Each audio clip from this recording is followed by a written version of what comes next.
guys, and welcome to day number 9 of the 15 Days to a Healthier You program. Tonight we're going to be talking about how to set yourself up for a successful day. I believe wholeheartedly that a successful day begins the night before.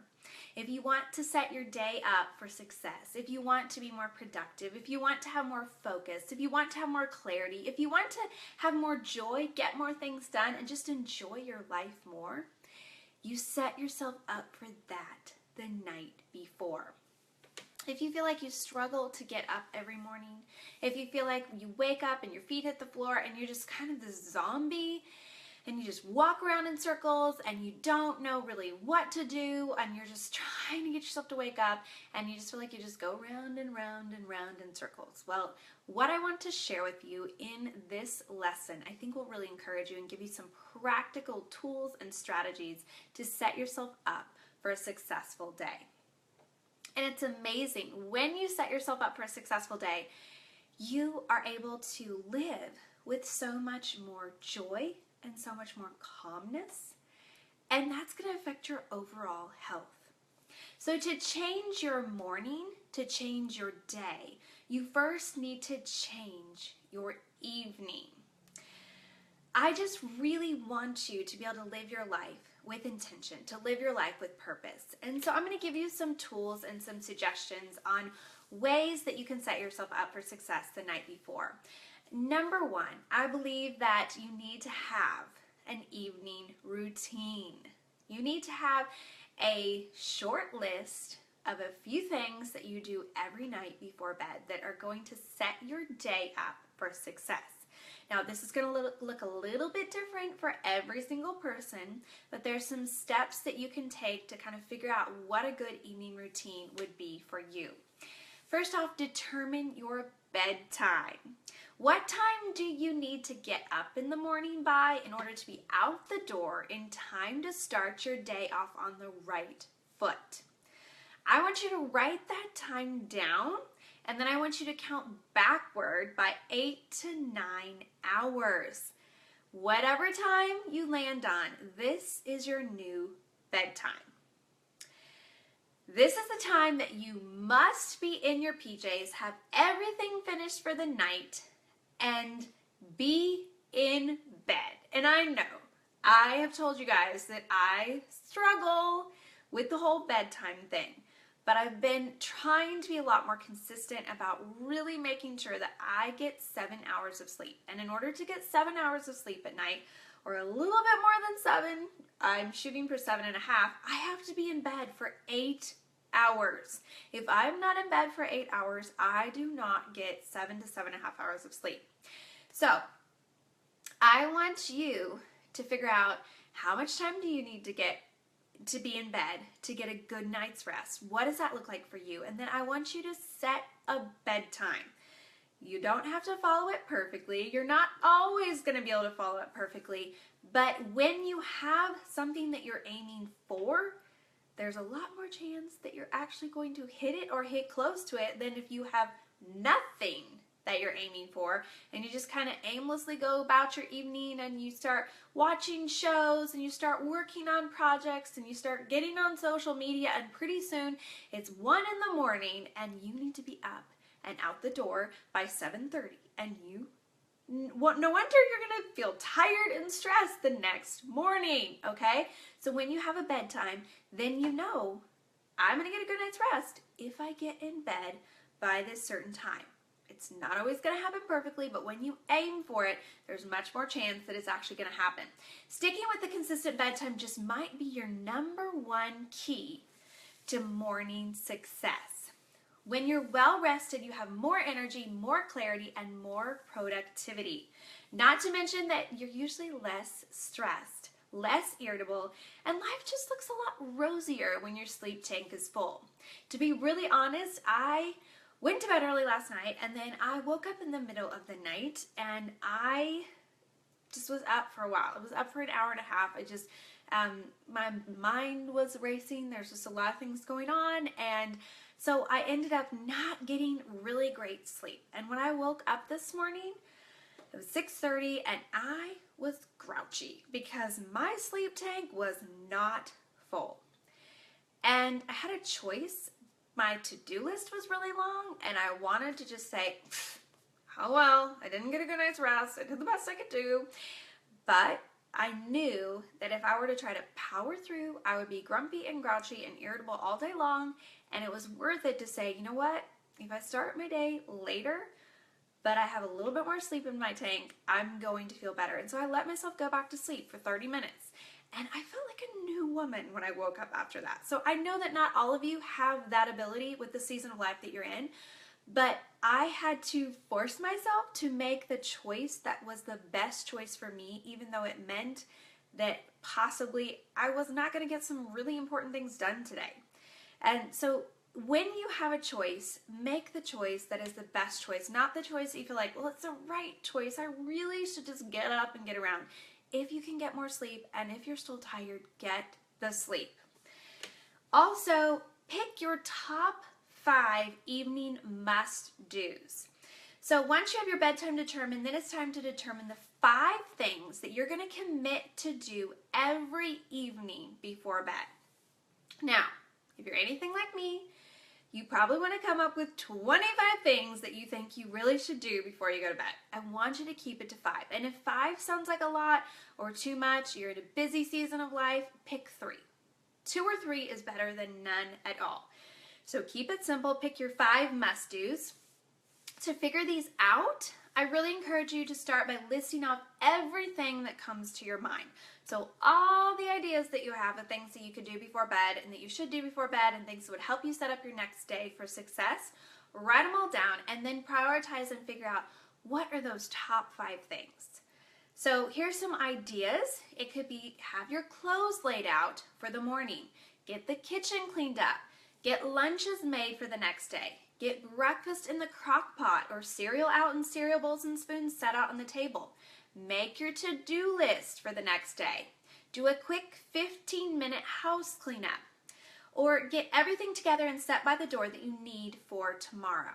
So figure out what are your top 5 must-dos. Write them on a piece of paper and put them in a conspicuous location that you are going to see over and over and over again to remind you that those are your top priorities that you are going to do before bed. The thing I found is that the earlier in the evening that I can do them, the more chance there is that 1, I'm going to get to bed on time, but 2, that they're actually going to get done. Because as the night wears on, I get more and more tired. So if I do them right after dinner, they get done. But if I wait until 20 minutes before bed, there's a good chance that I'm just going to be too tired or run out of time, or I'm going to stay up late trying to get them done, and then I'm going to miss my bedtime. So once you have your 5 must-dos, then I want you to create your realistic evening routine. Think about how long it's going to take you to accomplish your 5 must-dos, and then work backward from your bedtime and figure out your evening routine start time. So for me, I try to have it be as soon as my kids go to bed, that is my evening routine start time. I like to have where we just kind of can wind down and be together as a family, and it's not real regimented. And my kids actually do their routine, their before bed routine, before dinner. So before dinner, they need to have their chores done. They need to have their lunches made for the next day. They need to have their PJs on, and they need to have their clothes laid out for the next day and all their homework done and backpacks ready. So they get all of that done before dinner, so then we don't have to worry about any of that, and we can kind of just hang out and have dinner, and then they can go to bed. And it just makes for a much smoother evening and also a much smoother morning. So then my evening routine starts when the kids go to bed. And I have a little bit of blog work that I do, and then I have a few things that I do, which is take my vitamins, wash my face, and take my contacts out, get my PJs on, and that's kind of all lumped together. And then I have laying out my clothes. That's something that I found when I pick out my clothes down to jewelry. I pick it all out and have it all sitting there waiting for me in the morning. It makes it so much easier because sometimes you're like, oh, I need to steam that shirt, or you'll realize, oh, I need an undershirt for that and I don't have it and it's in the wash, and so I need to make sure it gets in the dryer. So putting all that together so then in the morning you just can, get dressed really easily. So I put that together, and then writing my to-do list for the next day. For me, this is a huge one, and that is I look at my Google Calendar, I look at what task I have on my Google Calendar, I look at what is going on the next day, and then I write a time block to-do list for the following day. So from the time I get up until the time I go to bed, there are time blocks for all of the tasks. And obviously I have wiggle room in there so that it's not like every minute is time blocked, but it's so that I know when I get up in the morning what I need to do. And I just use my to-do list as like my task master, and it just keeps me on track. So I do that. Another thing that I try to always do before bed is to do just a really quick pickup. We usually do this right after dinner. So just cleaning up the kitchen, making sure everything is just kind of tidied up so that when I come down in the morning, the kitchen is clean and the main living areas of our house are clean. And there's just something so, I don't know, just this amazing feeling when you come downstairs and it's just clean and you're not stepping over anything and there's not crusted on food on dishes in the sink. It's just really, really starts your day well. So that's what my evening routine looks like. Obviously, some nights if I'm just really, really, really tired, I might shorten it and I might just be like, Jesse might help me with the dishes, or I might just be like, you know what, I'm just going to leave, there's a little bit of mess out. I'm just going to leave the mess out. And sometimes I don't pull out all the pieces of my, I'll just be like, okay, I know what I'm going to wear. And tomorrow I'll pull it out. It's all there. Or just keeping it simple. Every once in a blue moon, I don't write out my to-do list, but I found that when I don't do that, I start the morning and I don't have this plan, and so then I have to start the morning by writing my to-do list, and that just takes me time. So for me, writing out my to-do list is just kind of like the last thing. It just winds me down and helps me to feel like, okay, tomorrow is doable. I have a plan, and all I need to do is just work the plan. So in the workbook, I kind of give you an idea of an evening routine. This has changed just a little bit because some of my blog tasks and business tasks have changed, but it gives you an idea of how it can look and how it has looked for me in the past.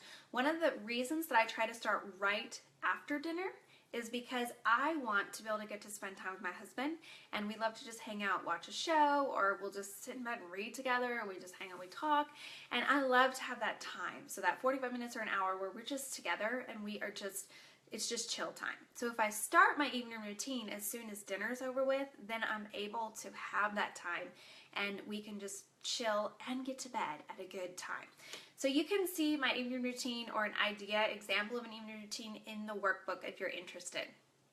And then once you've created this evening routine, commit to stick with it for 21 days.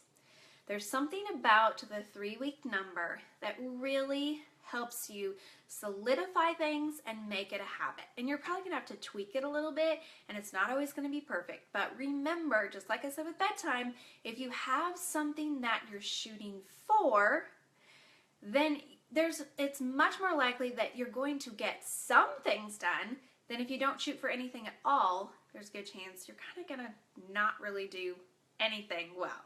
So have that plan, make that plan, and work the plan, and be okay if it's not always perfect, and you have to shorten it sometimes, you don't get to everything on your list, or you just have an off evening. That's okay. If 3 to 4 nights of the week you have a good evening routine, that's progress. And I would especially say if you have certain days of the week where you don't have to be out the door in the morning at a certain time, then maybe those are the nights that you give yourself a little bit more grace.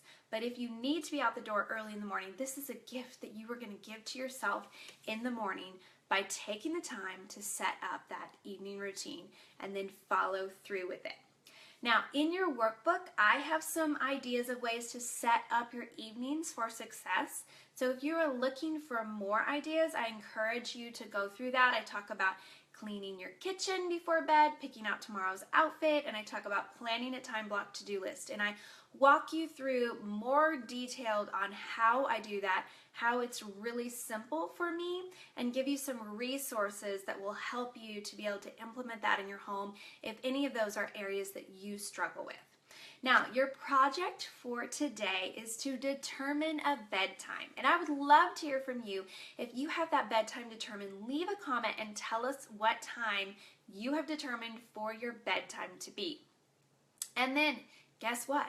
You've put it out there. And so you have the public accountability of telling people what your bedtime is. And there's something about telling other people that gives you a little bit more motivation to actually follow through with it. So determine your bedtime and leave a comment telling us when it is.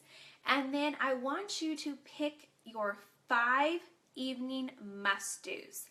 And if you have a chance, either leave it in the Facebook check-in that was earlier today, or put it in the comments on this video, because I would love to hear what are your 5 evening must-dos. When you share those, it will also give other people some inspiration and motivation and encouragement with maybe there's some ideas that you have that they hadn't come up with that it would just really be helpful for them as well. So share your bedtime and share your evening must-dos. And I will look forward to seeing you back tomorrow. I'm actually going to be in Kansas City tomorrow with my family. We are going to the U.S. Figure Skating Championships. But I am going to be in my hotel room tomorrow night. Hopefully I'm going to have decent lighting and decent internet. And I will see you back tomorrow evening for day 10. Have a great evening.